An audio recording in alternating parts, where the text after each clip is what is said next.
რა არის ნომერ პირველი ეროვნული საკითხი საქართველოში? NDI-მ ახალი კვლევა გამოაქვეყნა. მოსახლეობის აზრით ქვეყანაში გადაუჭრელ პრობლემად კვლავ უმუშევრობა და სიღარიბე რჩება.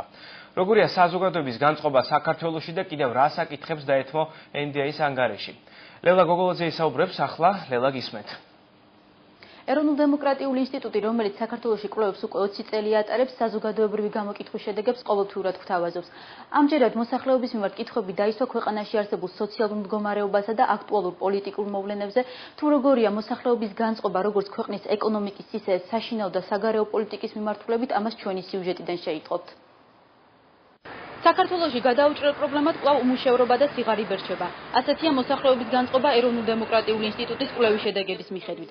გასული თვის მონაცემებით გამოკითხული 4000 რესპონდენტიდან 66% დაუსაქმებელია, მათგან 28% კი სამსახურს აქტიურად ეძებს.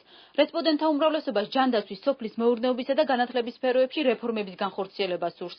სახელმწიფო პოლიტიკა თუ არ იქნა სრულად და შედეგზე ორიენტირებული ბიზნეს საჭიროებებზე, ბიზნეს გარემოს გაუმჯობესებაზე, თუ არ იქნა ორიენტირებული იმაზე, რომ ინვესტორებმა ზრდაზე ორიენტირებული საქმიანობა განახორციელონ, მერწმუნეთ, კვლავ აქტუალური იქნება უახლოეს წლებში სამუშაო ადგილების, სოციალური დაცულობის არასაკმარისი სტანდარტი.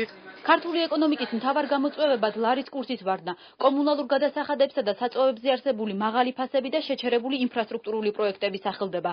კვლევის მიხედვით თვითმმართველი ქალაქების მოსახლეობა გაუმართავ წყლის სისტემას, გაზმომარაგების სიმცირესა და გზების პრობლემებს ურჩივის.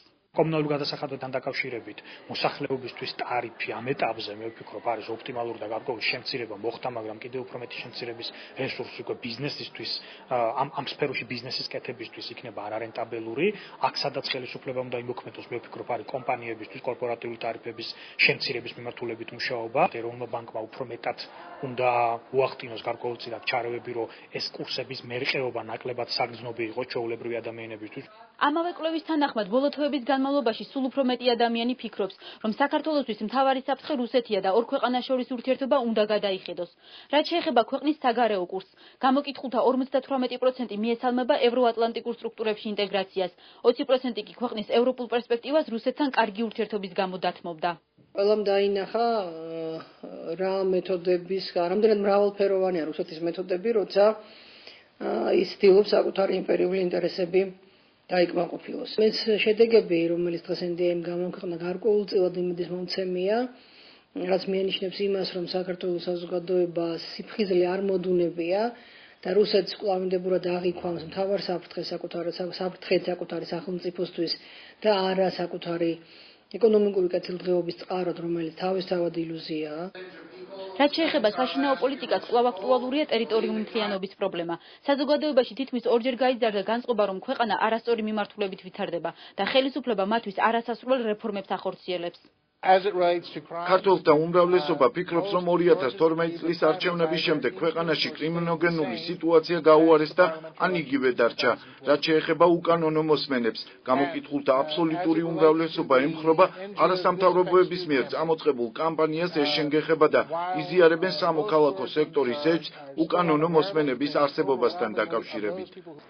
ეროვნულ-დემოკრატიულმა ინსტიტუტმა მოსახლეობა საქართველოს 12-ვე თვითმმართველ ქალაქში გამოკითხა. 4000-მდე რესპონდენტი მათი სოციალური მდგომარეობისა და ასაკობრივი მრავალფეროვნების მიხედვით შეირჩა. ასეთი შედეგები კვლევის ავტორებმა 26 მარტიდან 18 აპრილამდე ჩატარებული ინტერვიუებით მიიღეს. უახლოეს დღეებში ეროვნულ-დემოკრატიული ინსტიტუტი პოლიტიკოსების რეიტინგებს გაასაჯაროებს.